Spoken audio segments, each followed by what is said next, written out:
శ్రీ గురుభ్యో నమః. శ్రీకృష్ణ పరబ్రహ్మణే నమః. శ్రీమద్ భాగవత మహాపురాణం నందలి దశమస్కంధములోని ఉత్తరార్థమునందు 24వ అధ్యాయము ప్రారంభము.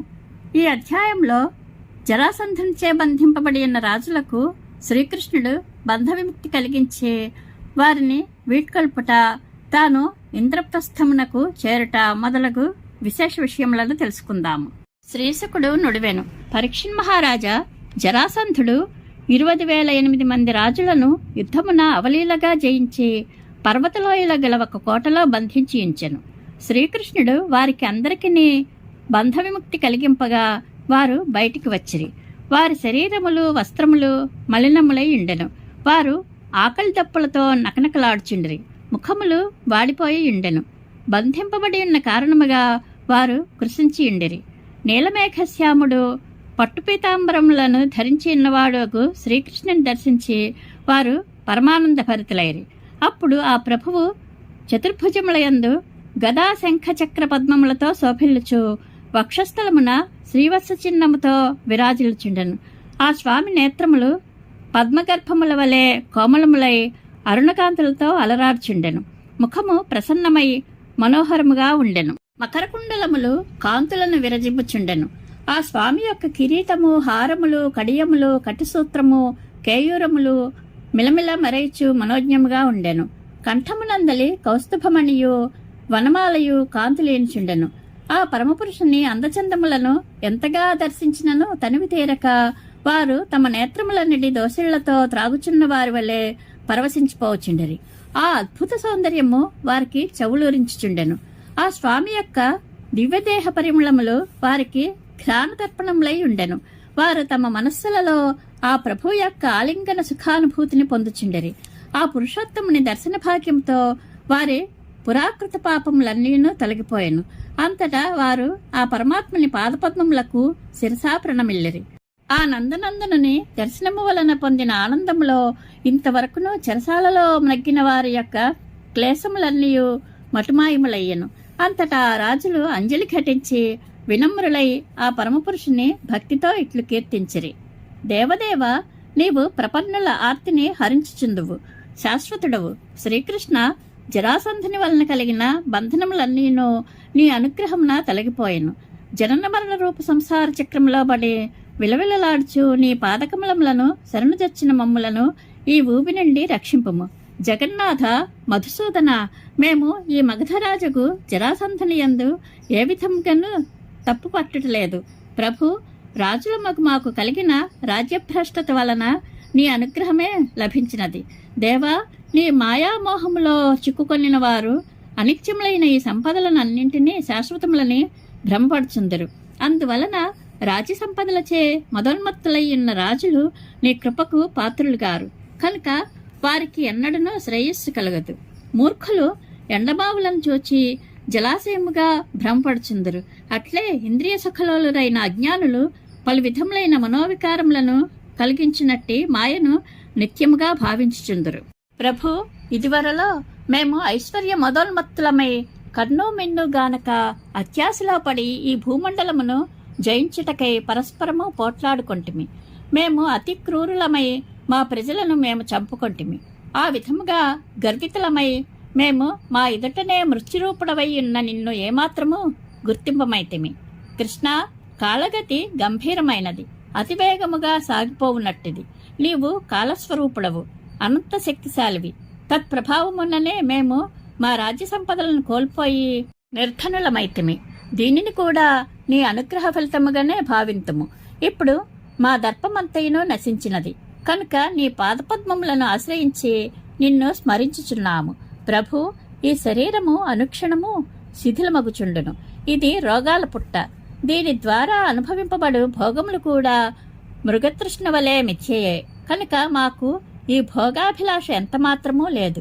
అంతేకాదు, మరణించిన పిదప కర్మఫలముగా లభించినట్టి స్వర్గసుఖములపై కూడా మాకు ఆశ లేదు.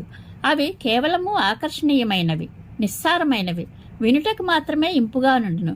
దేవా, మా కర్మల ఫలితముగా మేము ఏ యోనిలో జన్మించినను నీ పాదపద్మములను మరవకుండినట్టి స్మృతిని ప్రసాదించి మమ్ము అనుగ్రహింపము. కృష్ణ, వాసుదేవ, శరణుజొచ్చిన వారి క్లేశములను బాపెడివాడవు నీవు. పరమాత్మ ప్రాణుల సకల పాపములను హరించువాడవు నీవే. గోవిందా, నీకు పదే పదే నమస్కరించుచున్నాము. శ్రీశుకుడు వచించెను. కారాగారముల నుండి విముక్తులైన ఆ రాజులు సర్వశరణ్యుడైన కృష్ణ భగవానుని ఇట్లు స్తుతించుచుండిరి. అప్పుడు ఆ కరుణాళువు వారితో మృదుమధురముగా ఇట్లు పలికెను. మహారాజులారా, మీరు కోరుకునిన విధముగానే సర్వేశ్వరుడిగను సకల ప్రాణులలో అంతర్యామిగను విలసిల్చుండెడి నా ఎడల నేటి నుండి మీకు గాఢమైన భక్తి కుదురుకొనెను. ఓ రాజులారా, మీ సంకల్పములు శుభావహములు, ఆనందదాయకములు. మీరు యథార్థములనే వచించితిరి. సంపదలు ఐశ్వర్యములు సాధారణముగా మానవులను మదోన్మత్తులను గావించినను మాట వాస్తవమే. దీనిని నేను గమనించి తిని. కార్తవీర్యుడు, నహుషుడు, వేణుడు, రావణుడు, నరకాసురుడు మున్నగువారు ఇంకనూ దేవతలు, దైత్యులు, మానవులు ఐశ్వర్య మదోన్మత్తులై తమ పదవుల నుండి భ్రష్టులైరి. రాజులారా, దేహములు వాటి ద్వారా లభించు సుఖములు ఉత్పత్తి వినాశములు గలవి. ఈ విషయములను ఎరింగి వాటి ఎడల ఆసక్తి లేకుండా ప్రవర్తింపుడు. మనస్సును ఇంద్రియములను వశపరుచుకుని యజ్ఞముల ద్వారా నన్ను ఆరాధింపుడు. ప్రజలను ధర్మ మార్గమున పరిపాలింపుడు. మిత్రులారా, ఈ శరీరములు ధర్మములను ఆచరించుటకు ముఖ్య సాధనములు. శరీరమాద్యం ఖలు ధర్మ సాధనం. అంతేగాని ఇవి భోగానుభవముల కొరకు కాదు. కనుక మీరు పుత్రపౌత్ర పరంపరతో మీ వంశములను వృద్ధిపరచుడు. ప్రారబ్ధానుసారముగా ప్రాప్తించిన జన్మ మృత్యువులను, సుఖదుఖములను, లాభనష్టములను సమానముగా భావింపుడు. మీ చిత్తములను నాయందే లగ్నమనర్చి సేవలనర్చుచు మసులుకొనుడు. దేహముల యందును దేహములకు సంబంధించిన వాని యందును ఏ విధమైన ఆసక్తిని చూపక ఉదాసీనులై ఇండుడు. తమలో తాము నిలిచి ఆత్మానందమును పొందుడు. మీకు యోగ్యములైన ఆశ్రమోచితములకు వ్రతములను సేవలను చేయుడు. మీ మనస్సులను దృఢముగా నాయందే నిలిపించుడు. తద్వారా చివరకు మీరందరూ పరబ్రహ్మస్వరూపుడనైన నన్ను చేరుకోగలరు. సుఖమహర్షి వచించెను. పరీక్షణ్ మహారాజా, జగన్నాథుడైన కృష్ణ భగవానుడు ఆ రాజులను ఈ విధముగా ఆదేశించి వారికి స్నానాది కృత్యములను నిర్వహించుటకై పెక్కుమంది స్త్రీ పురుషులను నియమించెను. మహారాజా, జరాసంధుని కుమారుడైన సహదేవుని ద్వారా వస్త్రాభరణములతోనూ పుష్పమాలలతోనూ చందనాది లేపనములతోనూ ఆ మహారాజులకు రాజోచితములైన సపర్యలను జరిపించెను. చక్కగా స్నానముల నర్చి వస్త్రాభరణములతో అలంకృతులైన నృపులను మేలైన మృష్టాన్న భోజనములతోనూ తాంబూలాది వివిధ భోగములతోనూ సముచిత రీతిగా సంతోషపరచెను. బంధ విముక్తులైన ఆ రాజులు శ్రీకృష్ణ భగవానునిచే ఇట్లు సమ్మానితులైన పిమ్మట ఆ సంతోషముతో వారు తమ క్లేశములను అన్నింటినీ మర్చిపోయిరి. తళుకులేనిచున్న కర్ణకుండలములతో తేజమూర్తులైన ఆ రాజులు వర్షాకాలమునకు పిదప చంద్రాది గ్రహముల వలె అలరార్చుండిరి. అనంతరము ఆ కృష్ణప్రభువు మణులు తాపిన బంగారు ఆభరణములచే అలంకృతములైన జాతి అశ్వములను పూంచిన రథములపై వారిని అధిరోహింపజేసెను. పిమ్మట ఆ స్వామి మృదుమధుర వచనములతో వారిని సంతోషపరిచి వారి వారి దేశములకు పంపెను.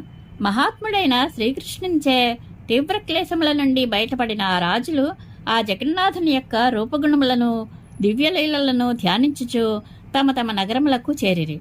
వారు తమ రాజధానులకు చేరిన పిమ్మట ఆ పరమపురుషుని కృపను లీలలను గూర్చి తమ ప్రజల యొద్ద శ్లాఘించిరి. పిదప ఆ పురుషోత్తముని ఆదేశములను అనుసరించుచు ఏమాత్రము ఏమరక వారు తమ జీవితములను గడపసాగిరి. శ్రీకృష్ణ పరమాత్మ ఈ విధముగా భీమసేనుని ద్వారా జరాసంధుని నిహతుని గావించెను. అంతటా జరాసంధుని కుమారుడైన సహదేవుడు శ్రీకృష్ణ భీమార్జునులను విధ్యుక్తముగా పూజించెను. పిమ్మట ఆ స్వామి ఆ ఇరువురితో కూడి ఇంద్రప్రస్థపురమునకు బయలుదేరెను. ఇంద్రప్రస్థపురమునకు చేరిన పిదప వారు శత్రువులపై విజయసూచకముగా శంఖములను పూరించిరి. ఆ శంఖధ్వనులు వారి మిత్రులకు సంతోషమును శత్రువులకు దుఃఖమును కలిగించెను. ఇంద్రప్రస్థ నగర పౌరులు ఆ శంఖనాదములను విని మిగుల సంతసించిరి. జరాసంధుడు మరణించినాడని నిశ్చయించుకొనిరి. ఇక యుధిష్ఠిరుని రాజసూయయాగ సంకల్పము నెరవేరినట్లే అని భావించిరి. పిదప శ్రీకృష్ణ భీమార్జునులు ధర్మరాజును సందర్శించి ఆయనకు నమస్కరించిరి.